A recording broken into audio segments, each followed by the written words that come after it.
자, 이번 주는 제4장 위험 인지에 대해서 설명하겠습니다. 자, 위험 인지 단계는 사업에 영향을 줄 수 있는 모든 가능한 위험 요소들을 체계적으로 인지하고 분류하는 위험 관리 프로세스의 실질적인 첫 단계라는 겁니다.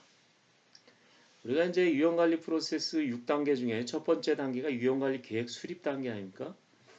그거는 이제 한번 계획을 수립해 놓으면 6개월이나 1년에 한 번 정도 이렇게 이제 업그레이드를 시키는 거죠.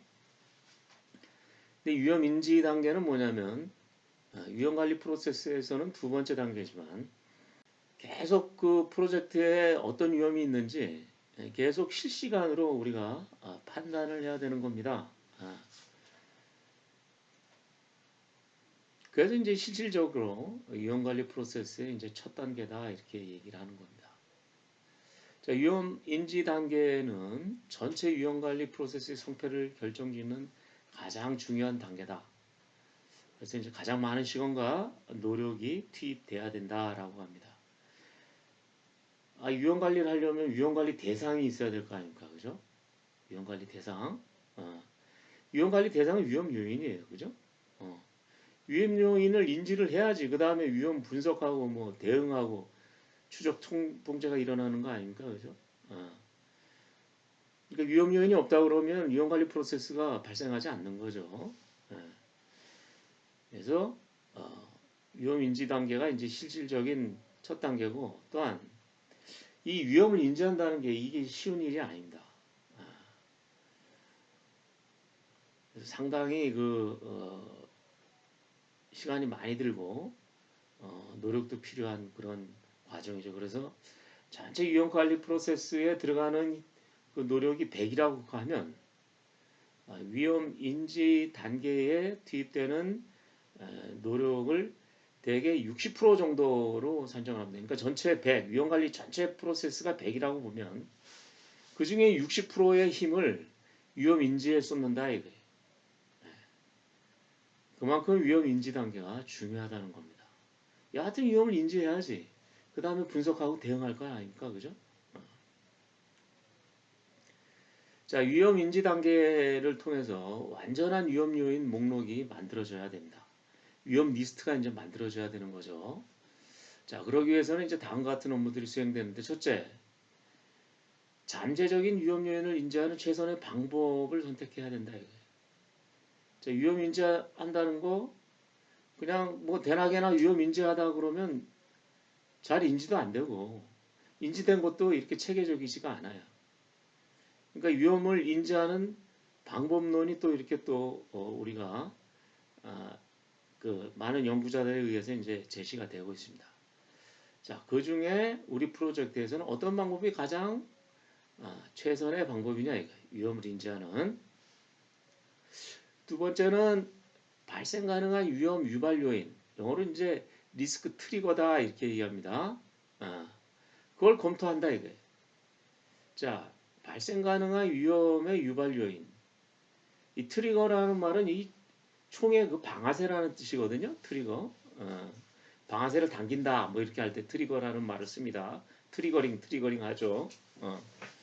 그러니까 위험 요인을 발생할 만한 원인을 찾아내면 그 원인 때문에 위험 요인이 또 발생하는 거예요. 자, 예를 들어 우리가 건설 현장에서 아침에 이제 그 기능공들이 출근하는데 이 그 형틀 목수 중 한 분이 굉장히 술 냄새가 많이 나. 그러니까 이제 술이 덜 깬 상태에서 이제 출근을 하는 거죠. 현장에 보면 그런 분들 많아요. 그런 분들은 자칫 잘못하면 안전사고가 날 수가 있어요. 예를 들어 뭐 추락을 한다든지 아니면 무슨 뭐 어디에 부딪힌다든지. 예. 그러니까 추락 위험 또는 어디 부딪히는 위험 이런 것이 이런 위험을 발생할 유발 요인이 뭐냐면 이분이 아침에 출근할 때 아직 술이 덜 깬 상태다. 이거는 위험 요인을 유발할 원인이거든요. 이런 것들 많아요. 우리가 가스 폭발, 그죠? 가스 폭발 위험이 있다 이거예요.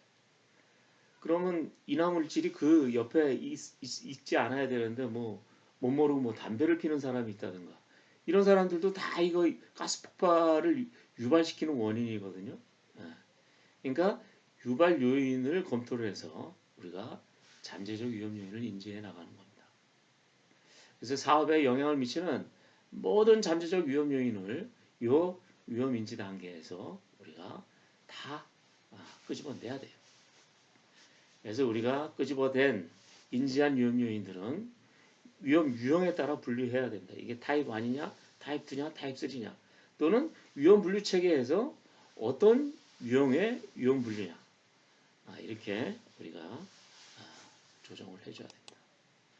자, 위험 인지 단계에서의 이제 인풋사항, 입력사항, 툴스 앤 테크닉, 도구 및 기법, 아웃풋, 결과물을 보면 위험 인지를 하기 위해서 이제 필요한 그 참고 사항들, 입력 사항들 보면 뭐 기업 환경 요소, 조직 운영 자산, 위험 관리 계획, 타 분야의 사업 계획 결과, 위험 목록, 역사적인 정보가 있어요. 예. 그다음에 툴스 앤 테크닉, 도구 및 기법을 보면 문서 검토, 정보 수집 기법, 체크리스트, 가정 분석, 도식화 기법. 뭐 이거 말고도 위험 인지를 하는 방법들은 많습니다. 근데 이것들이 대표적이라는 거죠. 자, 위험 인지의 결과물들은 뭐냐? 위험 등록부가 만들어지는 거고, 그러니까 인지된 위험 요인, 그죠? 그다음에 이제 위험을 발생시키는 원인, 트리거, 그다음에 이제 그 기존에 만들었던 위험 목록이 이제 업데이트되는 경우도 있고, 다 사업 관리 프로세스, 예를 들어 공정 관리라든가 원가 관리라든가 아니면 무슨 뭐 품질 관리라든가 안전 관리 프로세스에 위험 인지 활동을 통해서 인지된 위험 요인들을 넘겨줄 수가 있다 이거죠. 예를 들어 뭐 공정 관련 리스크다 그러면 공정 관리 프로세스에 넘겨주는 거고, 품질 관리와 관련된 리스크다 그러면 품질 관리 프로세스에 이렇게 넘겨주는 거다. 자, 각각을 한번 자세히 한번 봅시다. 자, 위험 인지를 할 때 이제 우리가 참고로 해야 될 사항들, 인풋 받는 것들. 첫 번째가 이제 기업 환경 요소. 이거는 뭐 우리가 위험 관리 계획 수립할 때도 기업 환경 요소를 많이 참조한다 그랬죠, 그죠? 위험 인지할 때도 이걸 많이 우리가 참고를 해야 됩니다. 기업이 지금 어떤 환경에 놓여 있느냐, 그런 건 여러 가지 이제 상업용 데이터베이스라든가 학술 연구 자료, 벤치마킹 자료, 타 사업의 연구 결과 이런 것들을 포함된 그 공개된 정보를 통해서 우리가 기업이 처한 환경을 우리가 파악하고 거기서 위험을 인지할 때 매우 유용하게 쓸 수 있다. 상업용 데이터베이스라는 건 뭐 우리 네이버, 무슨 구글, 그죠? 뭐 이런 거 포함해가지고 많죠. 무슨 뭐 조선일보, 뭐 동아일보, 무슨 한겨레 신문, 그것뿐만 아니라 각종 경제 신문들도 있고 그런 것들도 다 데이터베이스라고 우리가 얘기할 수가 있습니다. 학술 연구 자료, 뭐 논문 자료들이죠. 벤치마킹. 만에 하나 우리 회사를 벤치마킹했던 다른 회사들이 있다 이거예요. 벤치마킹이라는 건 이제 다른 회사들을 이렇게 조사를 하는 거거든요. 다른 회사에서 우리 회사를 벤치마킹 할 때 뭐 그런 그 벤치마킹한 자료들이라든가 타 사업의 연구 결과 이런 그 공개된 정보, 오픈 소스를 통해서 오픈 인포메이션을 통해서 우리가 위험을 인지하는데 활용할 수 있다라는 겁니다. 그 다음에 이제 조직이 갖고 있는 운영 자산, 그죠? 자, 우리 조직에서 위험 관리를 많이 했다. 그러면 그거와 관련된 정보들이 많을 거 아니에요, 그죠? 실적 자료와 또 거기서 그 우리가 위험 관리 활동을 하면서 배웠던 것들, 그 lessons learned라고 그러죠, 그죠? 이런 것들로부터 우리가 이제 만약 우리 조직이 그런 걸 갖고 있다 그러면 그런 것들이 위험 인지를 할 때 중요한 그 정보가 되는 거죠. 그 다음에 위험관리 계획. 위험관리 계획은 뭐냐면 위험관리 계획 수립 단계에서 만들어진 겁니다. 그 위험관리 계획 수립 단계에서 만들어진 위험관리 계획서에는 위험인지를 어떻게 한다라고 이미 정의를 해놨어요. 우리 프로젝트는 위험인지 방법론을 어떤 걸로 가져가겠다라고 정의를 한 겁니다. 예. 그런 것들도 이제 참고해야 되고. 자, 그다음에 타 분야의 사업 계획 결과들. 예를 들어 무슨 뭐 원가 관리 분야에서 그 원가 관리 계획을 수립하다 보니까 자기가 느끼는 어떤 원가에 관련된 리스크 이런 것들은 이제 위험 관리 프로세스로 넘겨주는 거죠. 업무 분류 체계를 만들면서 뭔가 뭐 문제가 있었다. 그것도 위험 관리 프로세스에 넘겨주고 공정 관리하면서 각종 견적하면서 그죠? 자원 계획을 잡으면서 조달 계획을 잡으면서 여러 가지 계획을 잡을 때 보면 이제 가정이 있어요. 가정을 하고 계획을 잡는 경우가 상당하죠. 왜냐하면 사업 초기 때는 확실한 게 그렇게 많지 않기 때문에. 그 다음에 이제 프로젝트의 제한 사항들 이런 것들을 이제 우리가 위험 인지를 할 때 많이 참고를 하게 됩니다. 자, 그 다음에 이제 위험 목록, 그죠? 이미 우리가 위험 계획 수립할 때 위험 분류 체계나 이런 것들은 어느 정도 만들어 놨어요. 위험 목록들을 이렇게 만들어 놨다 이거죠. 그죠? 그러니까 브렉다운을 이미 만들어 놨다는 거예요. 그 브렉다운을 참고를 해서 위험 인지를 한다. 그러니까 기술적, 품질 또는 실행 위험이라든가 사업 관리와 관련된 위험이라든가 조직 관련 위험이라든가 외부 위험. 자, 이런 것들 이미 우리가 브렉다운 리스크 브렉다운 상태에서 어느 정도 목록화 시켜놨다. 자, 이런 것들을 보고 우리가 위험을 인지하는 겁니다. 그러니까 위험을 인지할 때도 막 생각나는 대로 위험을 인지하면 안 되고 우리 위험관리 계획 내에서 거기서 브렉다운 시켜놓은 거를 참고를 해서 위험을 인지해야지 그 인지된 위험을 서로 팀원 간 아니면 현장과 본사 간 아니면 사업의 이해관계자와 그 프로젝트 팀과 이렇게 위험 요인에 대해서 커뮤니케이션 할 때 굉장히 유용하게 활용될 수가 있는 겁니다. 자, 그 다음에 이제 역사적인 정보. 과거에 유사한 프로젝트를 했단 말이죠. 그죠? 근데 거기서 우리가 위험 인지했던 자료들이 있단 말이야. 그리고 위험을 분석하고 또 대응까지 했어요. 그런 자료들은 과거에 유사한 프로젝트였기 때문에 굉장히 내가 현재 프로젝트의 위험 인지할 때 굉장히 유용하게 사용할 수 있는 역사적인 정보다. 히스토리컬 인포메이션이다 이렇게 됩니다. 그 다음에 이제 출판된 정보, 그죠? 상업용 데이터베이스 이런 것들은 이제 돈을 좀 줘야죠. 학술 연구 뭐 이런 출판된 정보라는 건 뭐 책을 사든지 아니면 뭐 DB를 이렇게 검색할 때 돈을 좀 줘야 되는 그런 것들. 그러니까 처음에 우리가 얘기했던 그 입력 사항들은 뭐 네이버라든가 구글이라든가 우리가 굳이 돈을 안 주면서도 리퍼런스 할 수가 있지만은 그거보다는 좀 더 깊이 있게 우리가 그 위험에 관련된 입력 정보를 우리가 판단하기 위해서는 이미 출판된 정보, 그러니까 유료화된 정보 소스에도 우리가 접근을 해줘야 된다라는 겁니다. 자, 이제 두 번째는 위험을 인지하기 위한 도구 및 기법이에요. Tools and Technique. 대낮에나 위험 인지해라 그래서 이게 되는 문제는 아니고 이것도 방법론이 있다.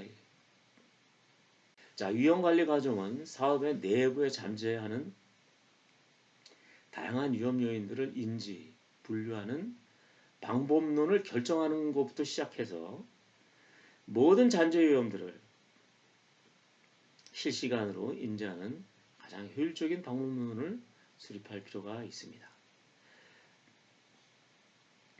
자, 우리가 위험을 인지할 때 두 방향에서 관찰을 해서 위험을 인지를 해 나가는 겁니다. 첫째는 사업 내부에서 위험 발생 원인을 관찰하는 거예요. 두 두 번째는 사업 외부에서 위험 발생 원인을 간다. 사업 내부라는 거는 사업 내부에 각종 뭐 회의로 공문 뭐 이런 것들 많잖아요. 그죠? 과거 실적이라든가 뭐 여러 자료들 또 그 프로젝트의 그 팀의 그 개인적 경험 그죠? 또는 뭐 프로젝트의 그 내부 감사라든가 뭐 그 조사했던 내용들 그죠? 또 뭐 이렇게 프로젝트를 이렇게 계획을 잡으려 수립하려다 보면 처음에 이제 시나리오도 이제 만들고 그래요. 뭐 어떻게 프로젝트가 어떻게 하겠다. 이런 것들 하면서 이제 남겨뒀던 자료들 그런 걸 통해서 위험 발생 원인을 관찰하는 방법이 있습니다. 그래서 이제 위험 요인을 인지해내는 거죠. 두 번째는 사업 외부로부터 위험 발생 원인을 관찰하는 겁니다. 사업 내부가 아닌 사업 외부, 외부 전문가들, 외부 전문가들 많죠. 뭐 각 분야 전문가들, 외부에 있는 공정 전문가들, 외부에 있는 뭐 VE 전문가들, 외부에 있는 뭐 BIM 전문가들, 뭐 외부에 있는 뭐 공법 전문가들, 이렇게 건설 관련된 외부 전문가들뿐만 아니라 변호사, 회계사 이런 사람들로부터도 우리 프로젝트의 위험이 뭐다라는 거를 객관적인 시각에서 그 사람들이 판단할 수도 있단 말이에요. 그 다음에 신문이라든가 각종 경제 및 산업 동향 정보지 연구 논문 이런 거 이제 이미 퍼블리시 된 거 이런 걸 통해서도 우리가 위험 발생 원인을 관찰할 수가 있습니다. 자, 위험 인지 도구 및 기법의 가장 기초적인 게 뭐냐? 첫 번째가 문서를 검토하는 방법이에요. 이건 뭐 테크닉이라고 하기는 좀 그렇습니다만 문서를 검토함으로써 우리가 위험을 인지해내는 겁니다. 가장 원초적인 기초적인 위험 인지 방법이다 이렇게 보면 됩니다. 그죠? 사업 계획을 수립할 때 각종 우리가 얘기했던 가정사항들, 전체 사업과 상세 업무의 수준, 이건 뭐 WBS에서 이제 우리가 알 수가 있어요. WBS를 천천히 봐도 우리가 위험 요인이 어느 정도 빠져나올 수가 있습니다. 과거의 유사한 사업들의 자료들, 기타 정보들, 뭐 이런 뭐 각종 무슨 공문서 왔다 갔다 한 것들, 계약서 왔다 갔다 한 것들, 뭐 설계 도면이라든가 아니면 뭐 시방서라든가, 뭐 하도급 업체라든가 이런 사람들이 만든 그 각종 서류들 이런 거를 보면서 우리 프로젝트에 어떤 위험이 있겠구나라고 인지를 하는 거죠. 가장 기초적인 방법이지만 또 많이 활용하고 있는 방법이죠. 문서를 보면서. 자, 두 번째는 이제 정보를 수집하는 방법이에요. Information Gathering Technique이라고 그래가지고, 그죠? 첫 번째는 이제 다큐멘트 리뷰라고 그래가지고 문서를 그냥 있는 문서를 검토하는 건데, 두 번째는 적극적으로 정보를 수집해 가는 방법입니다. 브레인스토밍, 델파이, 인터뷰, NGT 방법, 스와트 방법. 이거 말고도 많아요. 근데 이제 대표적으로 이런 것들이 정보 수집에 활용된다라는 겁니다. 자, 그 중에 이제 첫 번째가 브레인스토밍. 여러분들도 이제 많이 들어봐서 알 거예요. 브레인스토밍은 그 말 그대로 뇌를 그냥 확 그냥 돌린다, 폭풍을 일으키게 한다라는 겁니다. 그러니까 생각을 엄청나게 많이 한다는 거예요. 브레인스토밍은 대개 뭐냐면 뭐 팀워크 비슷한 거예요. 예를 들어 우리 프로젝트의 위험을 인지하자라고 이제 현장 소장 이하 이제 여러 사람들이 이제 모여서 야, 우리 프로젝트 팀 다 모여. 그래서 어느 회의실에 모이자. 모여가지고 이제 각자 자기가 생각하고 있는 것들을 다 이제 쏟아내는 거죠, 그죠? 한 명 이제 칠판에 쓰라 그래가지고. 그 브레인스토밍에서 가장 중요한 게 뭐냐? 절대 다른 사람을 비난하면 안 된다. 그래서 내게 이제 사업 책임자들은 빠져요. 예를 들어 소장이나 이런 사람들은 빠져. 브레인스토밍 한다 그러면 왜냐면 그 사람이 있으면은 굉장히 불편하니까 인사권자니까 그 사람이. 그래서 그런 사람들은 빠지고 되게 뭐 중견 과장이라든가 아니면 뭐 경험 많은 대리라든가 아니면 뭐 차장이라든가 그 중견 그 직원들이 모여서 경험이 좀 있는 사람들이죠. 막 그 자기가 생각하는 위험 요인을 생각하는 겁니다. 막 쏟아내는 겁니다. 그죠? 그럼 옆에서 이제 막 적는 거예요. 어.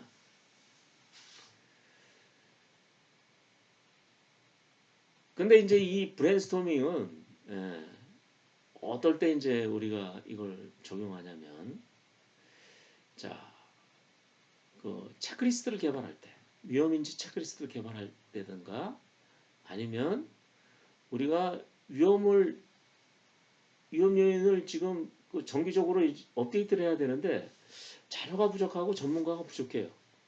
누구 뭐 마땅히 어디 참고할 자료도 없고 누구한테 이렇게 부탁할 전문가도 없어. 그럼 우리 팀이 그냥 모여서 하는 거예요. 그죠? 두 번째는 이제 사업이 진행되는 과정에서 아주 시급을 요한다 이거. 급히 해야 된다 이거. 그러니까 위험인지 프로세스를 빨리 가져가야 돼. 뭐 전문가에 묻고 뭐 이럴 시간은 없어요. 그럴 때 우리 사업팀에서 브레인스토밍을 하는 거예요. 자, 이 방법은 사업에 직접 참여하는 구성원들이 그죠? 위험인지에 대한 그, 그 행위를 하는 거기 때문에 이 사람들이 어떤 경험 또는 이 브레인스토밍 운영을 좀 잘못했다 그러면 이 굉장히 그 브레인스토밍 결과가 안 좋아질 수 있는 위험이 또 있어요. 그러니까 이 브레인스토밍은 그 브레인스토밍에 참여하는 그 사람 구성원들, 그 다음에 그 구성원들이 브레인스토밍을 잘 할 수 있도록 유도하는 그런 방법, 이런 것들이 적절하지 않으면 굉장히 브레인스토밍 결과가 신뢰성이 떨어진다. 그래서 브레인스토밍에 참여하는 구성원들은 최소한 다음과 같은 자격 조건을 갖고 있는 게 좋지 않겠느냐. 첫째, 해당 사업과 관련된 동일 또는 유사 사업 실무 경험이 최소 5년 이상은 돼야 된다. 두 번째, 타인의 의견을 경청할 수 있는 태도가 있어야 된다 이거예요. 에? 어떤 사람은 똥꼬집이 많아가지고요. 뭐 남 얘기하면 전혀 듣지 않는 사람들 많아요. 특히 우리 기술자들, 엔지니어들 그런 사람들 많습니다. 에? 남 얘기 전혀 안 들으려고 하는 사람들이 많아요. 유아독존적인 이런 사람들은 브레인스토밍에 적합하지 않아요. 이런 사람들은 배제해야 돼요. 예. 또는 둘째는 어떤 사람이 있냐면 너무 또 남의 말에 이끌려가는 사람이 있어. 자기 소신이 너무 약해가지고 남의 얘기하면 막 따라가는 사람들. 이런 사람도 브레인스토밍에 어울리지 않아요. 우리가 그런 사람들 귀가 얕다 그러죠. 남의 얘기하면 막 그냥 동조하는 사람들 그죠? 그런 사람들도 별로 브레인스토밍에 적합하지 않습니다. 그래서 브레인스토밍에 참여한 구성원들은 자기 의견을 논리적이며 적극적으로 제시하되 너무 고집부리지도 않고 그리고 남의 의견에도 휩쓸리지 않고 소신껏 자기 의견을 제시할 수 있는 능력을 갖춘 사람들 이런 사람들이 서로 팀을 구성해서 브레인스토밍하는 게 좋다라는 거. 자, 델파이 테크닉은 뭐냐면요. 델파이 기법. 이건 이제 인터넷이 이제 많이 발전되면서 지금 최근에 많이 적용되는 기법이죠. 이건 뭐냐면 이 프로젝트 위험관리팀에서 외부 전문가한테 의견을 묻는 거예요. 이메일로. 물론 이제 그 전에 전화를 드려야지. 우리가 우리 프로젝트에 관련된 사항을 드릴 테니까 아, 저기 좀 우리 프로젝트에 어떤 위험이 있는지 아, 이쪽에 많이 경험이 있고 전문 지식이 많으시니까 한번 의견을 주십시오. 이렇게 이제 위험관리팀에서 전문가들한테 이제 각 개별적으로 전화를 해서 어그리를 받으면 이제 보내는 겁니다. 예. 물론 이제 보상을 해줘야죠. 전문가들한테 뭐 의견을 받는데 공짜는 안 됩니다. 그래서 어느 정도 보상을 해주면 그 전문가들이 자료를 보고 자기 분야에서 자기 경험에 자기 경험이나 이제 전문 의견에 따라서 이 프로젝트는 어떤 위험이 있겠구나라고 제시를 해주는 겁니다. 그럼 이제 위험관리팀에서 그걸 전부 다 취합을 해요. 취합을 해서 정리를 합니다. 정리한 결과를 다시 그 전문가한테 보여줘요. 전문가들은 보면 딴 사람이 이제 누군지는 모르지만 딴 사람이 의견 낸 것들을 보면서 아, 이게 좀 수정되겠구나. 자기 의견을 좀 조정하는 거죠. 수정하고 아니면 추가하고 아니면 삭제를 한다든지 그렇게 해서 다시 또 위험관리팀에 넘겨주는 거예요. 이 과정을 두 번, 세 번 하면 상당히 훌륭한 위험 요인들이 인지될 수 있다라는 겁니다. 요즘 뭐 인터넷이 워낙 많이 발전하면서 이런 방법을 많이 쓰고 있습니다. 델파이 테크닉. 자, 그 다음에 전문가 인터뷰. 이거는 뭐냐면 전문가들을 직접 찾아가서 인터뷰를 하는 겁니다. 그죠? 자, 우리 프로젝트 팀에서 브레인스토밍 하기 위해서 너무 경험이 작아요. 그죠? 경험이 부족해. 예. 그래서 외부 전문가한테 인터뷰를 실시하는 겁니다. 또는 뭐 조직 내부에 있는 전문가도 뭐 인터뷰 실시할 수 있는데 대부분 이제 외부에 있는 전문가들한테 직접 찾아가서 인터뷰를 실시해서 위험인지를 하는 겁니다. 이 방법의 장점은 뭐냐면 특정 사업 분야의 경험 및 지식이 풍부한 전문가 시각에서 위험 요인을 인지하기 때문에 브레인스토밍 방법보다 훨씬 정밀도가 높고 실질적인 위험 요인을 인지할 수 있다는 겁니다. 단점은 위험을 인지하는 과정이 전문가의 주관적 시각에 너무 의존한다. 이게. 그러니까 전문가의 자기 개인의 성격에 너무 의존하기 때문에 또 이게 위험이라는 요인이 너무 한쪽으로 몰리는 경우가 또 있을 수가 있어요. 자, 그래서 전문가 인터뷰 방법을 적용할 때 다음과 같은 상황과 조건을 우리가 필요로 한다라는 겁니다. 첫 번째는 위험 요인의 체크리스트에 등록되지 않는 특수한 조건 및 환경의 사업으로서 해당 분야의 전문가가 풍부할 경우. 뭐냐면 특수한 조건에 또 특수한 환경의 사업이어야 하고 그 분야의 전문가가 풍부할 때 이분들을 찾아가서 전문가 인터뷰를 하는 거예요.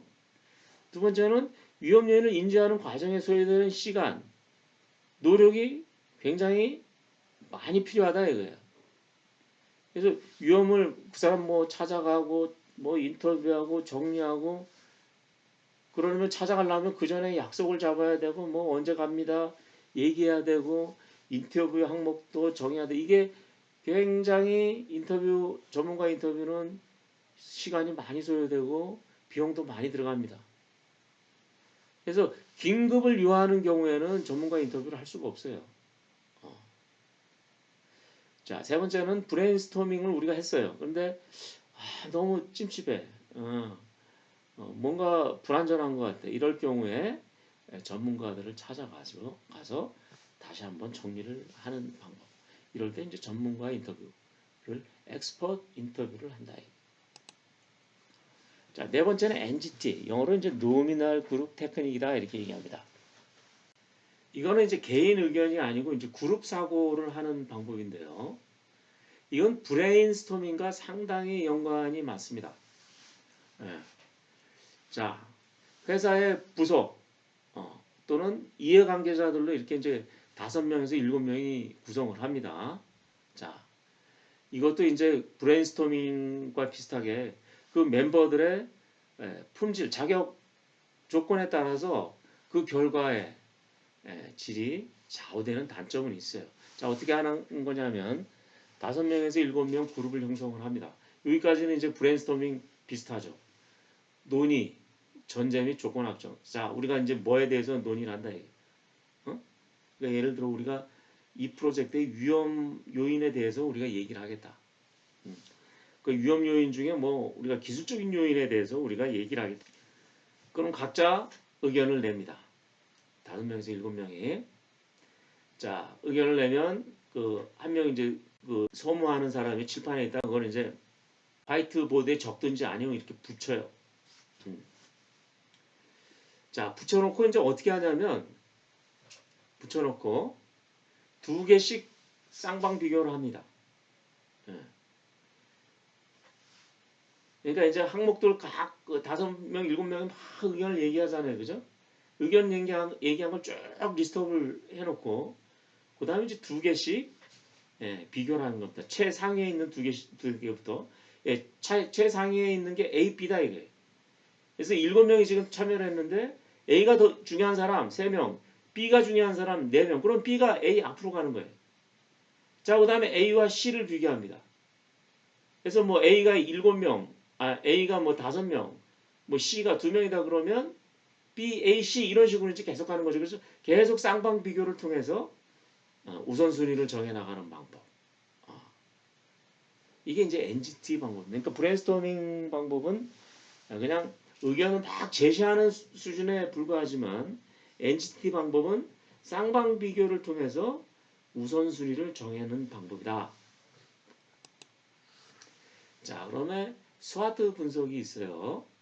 자, 스와트 분석은 SWOT인데 이건 뭐의 약자냐면 strength, 강점, weakness, 약점, opportunity, 기회, 그 다음에 threat 해가지고 이제 위협. 그래서 이제 SWOT 해서 수학 분석이다 이렇게. 그래서 이제 사분면으로 이렇게 얘기하죠. 사분면을 해서 좌측 상단은 뭐 강점,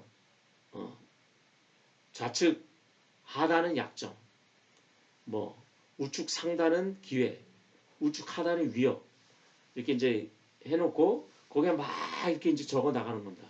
자, 우리 프로젝트의 강점은 뭐냐?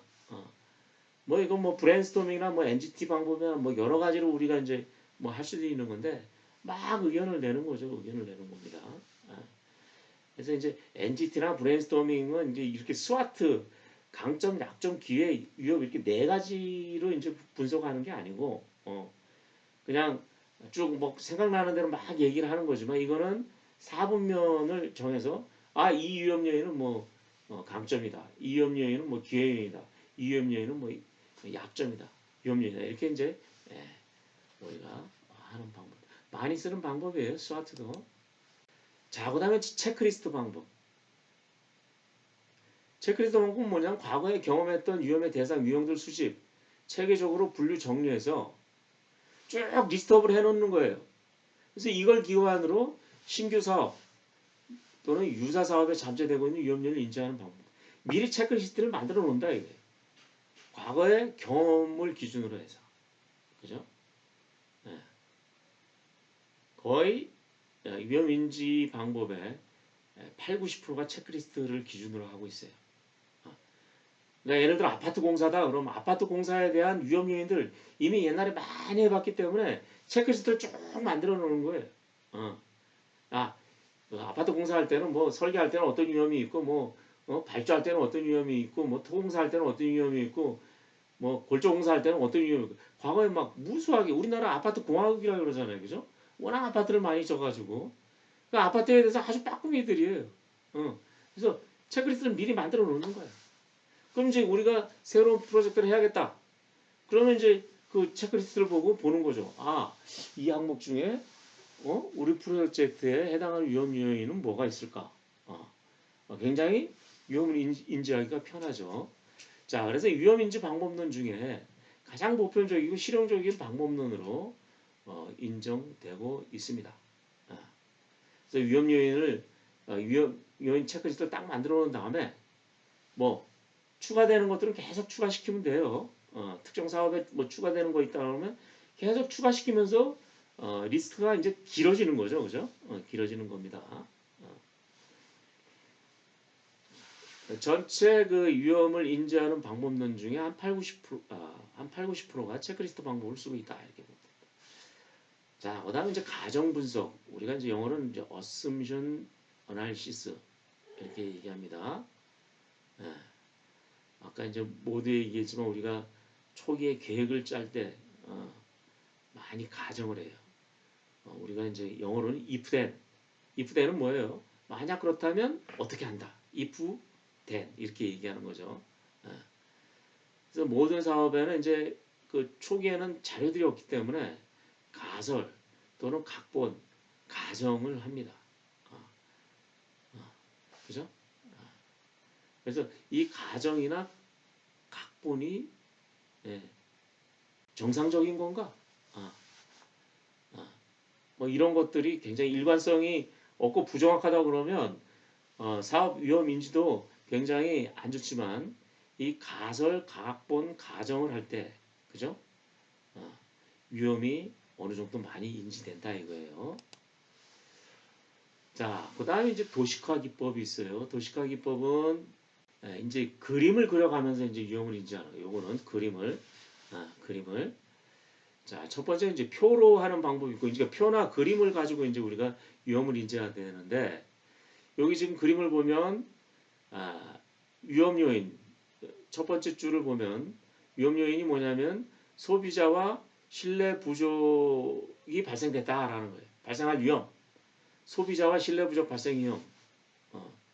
근데 이 원인은 소비자와 지금 좋은 관계를 유지할 수 없었기 때문에 이게 소비자와 신뢰 부족을 발생시킨 거고, 자, 그럼 어떻게 해야 될 거냐?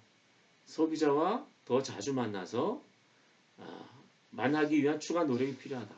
그러니까 소비자와 신뢰를 향상시킬 수 있는 것이 필요하다. 이렇게 보면 위험의 발생 원인, 위험 요인, 또 그 결과라든가 대응 효과 이런 것까지도 이제 이렇게 표로 이제 만들어 나갈 수 있다. 두 번째는 자 사업을 최선을 다해서 지원하지 않아요. 최고 경영층에서. 그러면 당연히 그 프로젝트에서는 자원이 부족해질 거 아니에요. 자원이 부족해지면 어떻게 됩니까? 적게 사업을 완료할 수가 없습니다. 자 이런 식으로 이제 표로 위험 요인을 찾아가는 방법. 그걸 우리가 cause, risk, effect, diagram 이렇게 얘기합니다. 그렇게 이제 이런 걸 쭉 리스트업을 해 나가면서 이제 우리가 위험 요인을 찾아가는 거죠. 자, 시스템 또는 프로세스 흐름도 우리가 이제 전산 프로그램이나 뭐 이런 걸 만들 때 이렇게 프로세스를 만듭니다. 그죠? 프로세스. 자, 사각형은 이제 행위를 하는 프로세스고 삼각형은 의사결정하는 여기 뭐죠 이게? 마름모꼴은 의사결정하는 노드죠. 그래서 거기서 이제 yes, no를 따져서 다시 다시 반복된다든지 앞으로 간다든지 이런 게 이제 판단되는 이런 그림을 그려가면서 전체 그 프로젝트의 흐름을 이렇게 그려가면서 리스크를 찾아내는 겁니다. 우리가 공정관리에서 CPM 공정표를 만드는 거 있잖아요. 그것들은 프로세스 흐름도로 플로우 차트로 위험을 인지하는 방법으로 또 적용할 수가 있습니다. CPM을 짜다 보면 특정 액티비티에 너무 막 일들이 몰린다든가 그게 무슨 신기술이다든가 이럴 경우에 상당한 리스크를 안게 되는 거죠. 자, 인플루언스 다이어그램. 이것도 이제 위험을 인지하는 방법이라고 이렇게 할 수가 있습니다. 위험 인플루언스 방법은 뭐냐면 최종 결과물. 이 그림에서는 지금 changes in labor cost, 노비의 변동성에 대해서 이제 역으로 추적해 나가는 거예요. 자, 이런 것들은 어떤 것들이 영향을 주느냐? 네 가지 지금 동그라미가 있죠. 이게 변수들이에요. 이것들이 지금 그 노비의 지금 변화를 일으킬 수 있다 이거예요. 그럼 요 네 가지 요인을 또 영향을 미치는 거는 뭐냐? 이렇게 인플루언스 다이어그램을 그려 나가면서 역으로 추적해 가는 거죠. 거꾸로. 그러면서 이제 위험 요인을 찾아 나가는 겁니다. 자, 인플루언스 다이어그램은 이제 수학 확률이 여기에 좀 들어가요. 요건 좀 쉽지 않은 그 기법인데 그렇게 이제 찾아가면 요거는 이제 그 수치로 어느 정도 나올 수 있는 그런 방법론입니다. 이런 방법도 있다라는 것만 참조를 해주세요. 자, 그럼 이제 위험 인지 결과물은 어떤 거냐? 보면 첫 번째 위험 등록부가 만들어지는 겁니다. 영어로 이제 리스크 레지스터라 이렇게 얘기하죠. 자, 리스크 레지스터는 뭐냐면 그 위험 인지, 그죠? 그 다음에 위험 분석, 그 다음에 위험 대응, 그 결과까지도 이제 한 페이지 이렇게 설명을 해주는 거예요. 자, 그래서 맨 앞에 이제 첫 번째는 IPRI, 엘리먼트 아이디, 그러니까 리스크 아이디 넘버라 이게 위험 요인 아이디 번호고 두 번째가 리스크 이벤트 디스크립션. 이건 뭐냐면 그 리스크의 상세 설명이죠. 요 두 칸이 위험을 인지했을 때 집어넣는 거예요. 첫 번째 칸은 위험 번호 체계에 따라서 위험 번호를 집어넣는 거고, 그 위험 번호에 따른 그 위험 요인을 좀 상세하게 설명해 주는 게 두 번째 이제 칸이 되는 거죠. 그죠? 세 번째, 네 번째, 다섯 번째. 요 세 번째, 네 번째, 다섯 번째가 위험을 분석하는 겁니다. 그 다음에 여섯 번째, 일곱 번째, 여덟 번째, 아홉 번째, 열 번째. 여기가 대응하는 거예요. 그죠? 대응하는 거. 그래서 위험을 인지하는 1, 2칸. 그 다음에 분석하는 3, 4, 5칸. 그 다음에 대응하는 6, 7, 8, 9, 10칸. 그래서 요 한 장에 위험 인지, 분석, 대응이 다 들어가는 거예요. 그래서 위험을 인지하게 되면 1번, 2번 칸이 채워지는 거다. 1번, 2번 칸이. 자, 이 등록부에 위험 인지를 하면 1번, 2번 칸이 등록이 됩니다. 그 다음에 위험을 인지하게 되면 당연히 인지된 위험 요인이 리스트업이 되겠죠. 당연히 그죠? 위험을 인지하게 되면 그 다음에 유발 요인도 찾아질 수 있는 건 찾아지는 거죠. 그죠? 트리거들 그죠? 그 위험을 유발시킬 수 있는 요인들. 자, 그다음에 이제 우리가 이제 계속 프로젝트를 진행하다 보면 인지된 그 위험 요인들이 변경될 수가 있어요. 그 변경될 때 이제 그걸 업데이트 시켜주는 거죠. 업데이트. 그다음에 이제 다섯 번째가 타 프로세스에 입력을 시켜주는 겁니다. 뭐냐면 우리가 위험 인지 프로세스에서 예를 들어 공정 위험이 인지됐다. 그럼 공정관리 프로세스로 넘겨주는 거예요. 품질과 관련된 위험이 인지됐다 이거예요. 위험 인지 과정에서. 그러면 품질관리 프로세스로 넘겨주는 거다. 품질관리 팀한테 넘겨준다 이거예요. 다른 프로세스로 넘겨줘서 거기서 이제 자기가 공정관리 계획을 짜든지 품질관리 계획을 짜든지 뭐 안전관리 계획을 짜든지 계획을 짤 때 참고를 할 수 있도록 넘겨주는 겁니다. 자, 요게 이제 위험요인 체크리스트 예예요. 위험요인 체크리스트 예. 우리가 이제 앞부분에 보면 214의 건설회사 위험분류 체계가 있잖아요. 그죠? 여기가 이제 레벨 3까지 위험분류 체계를 만든 거예요. 자, 이거를 그 중에 사업 위험 중에 시공관리 위험 중에 공정관리 위험과 품질관리 위험 여기까지가 위험분류 체계예요. 대분류, 중분류, 소분류. 자, 공정관리 위험에는 어떤 게 있느냐? 공정계획, 미수립, 뭐 주요 공정 인지, 미흡 쭉 해가지고 9개의 상세 위험 요인이 있죠, 그죠? 예를 들어 공정 전문 지식 부족이라는 건 뭐냐? P46에 004라는 위험 요인입니다. 자, 이렇게 위험 인지 코드가 이렇게 나와야 돼요, 그죠? 계약 공기 준수 불확실 이거는 뭐냐면 P46에 006이라는 위험 요인이 되는 겁니다, 그죠? 이렇게 미리 체크리스트를 만들어 놓는 거예요. 뭐 아파트 사업 같은 경우는 충분히 이런 걸 만들어 놓을 수가 있죠. 워낙 많이 해봤기 때문에. 그런데도 우리 실무에 들어가면 아직 이런 게 만들어지지 않았어요. 네? 옛날에 이제 삼성에서 만든 걸 한번 봤는데 내가 이제 만들어 놓은 걸 좀 이제 참고를 한 것 같은데 아직은 뭐 안전 쪽의 그 체크리스트지 전체 사업 전체에 대한 체크리스트라고 보기엔 좀 어렵더군요. 자, 위험인지 업무 프로세스를 봅시다. 이거는 뭐냐면 지난번에 조직 체계에서 이렇게 도시 재생 사업의 큰 조직 위에 이제 사업 전체 이제 프로젝트를 총괄하는 사업 관리 팀이 있고 그죠? 그 밑에 이제 설계사, 시공사, 기타 관계자들이 무수히 많은 이런 조직체 대규모 건설사업 위험관리 조직 체계에서 그럼 어떻게 위험을 인지하느냐? 자, 그래서 이제 사업 참여자별로 위험을 인지, 뭐 시공사, 설계사, 뭐 기타 관계사들이 거기에 이제 위험 평가 그룹도 있고 위험 관리 담당자가 있잖아요, 그죠? 그 자체 내에서 이제 위험을 인지해요. 자, 예비 평가를 했는데 자체 내에서 뭐 위험 분석이랑 대응 전략을 수립해서 뭐 해결할 수가 있을 것 같아. 그러면 굳이 위에 CM사, PM사한테 보고를 안 한다 이거야. 근데 너무 커 위험이. 그러면 CM사한테 이제 보고를 하는 거죠. 자, CM사에서 이제 여러 그 사업 참여자들의 위험 요인을 취합을 했어요. 그래서 평가를 합니다.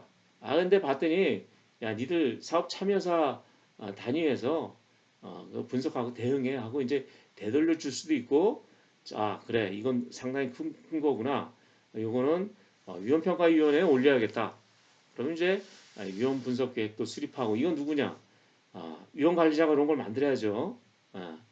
그래서 이제 아, 최종적으로 위험 평가위원회에서 위험 분석 계획을 검토하고 이제 승인해주는 이런 과정이 위험인지 프로세스다. 승인해서 이제 위험 CM사로 가면 CM사에서 다시 예, 그 그거에 대해서 이제 그 사업 참여사한테 이제 다시 또 이제 정보를 내려주는 그런 프로세스가 되는 거죠. 자, 이거는 이제 위험인지 전산 시스템의 예예요. 내가 이제 A건설에 만들어줬던 건데 한번 봅시다. 자, 이게 이제 위험 요인 체크리스트 화면입니다. 자, 보면 알겠지만, 자, 위험 분류책에 대분류, 중분류, 소분류가 있죠, 그죠? 이거는 지금 어떤 거냐면 사업 위험에, 시공관리 위험에, 안전관리 위험이에요. 그 상세 위험 요인들이 쭉 있잖아요, 그죠? 자, P45 위험 분류책의 P45의 공공일은 뭐냐? 사전 공정별 안전관리 계획 수립 및 승인, 공유 이런 것들이 잘 안 된 거야. 예를 들어 무슨 추락 위험이다. 추락 위험이 요 밑에 있네요. P45에 019. 그죠? 자, 위험 요인 체크리스트 화면이 위험 관리 시스템에 가장 먼저 떠요. 자, 그래서 이제 이거의 사용자가 이제 홍길동이라는 사람이에요. 이 사람이 체크를 하는 겁니다. 체크 쭉쭉쭉쭉 이게 체크하면 요거에 관련된 위험이 인지됐다는 겁니다. 사실은 이렇게 뭐 하루에 이렇게 많이 이렇게 체크리스트는 되진 않아요. 근데 이건 이제 샘플로 보여주기 위해서. 자, 2010년 11월 23일 추락 위험을 인지를 했다. 그럼 그 체크를 딱 하면 됩니다. 그러면 어떤 일이 벌어지냐?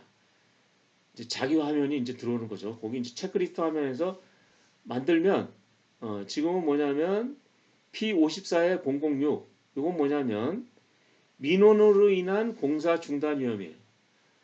기술 분야 시공 단계에서 계약 주체는 시공자다 말이에요. 그죠?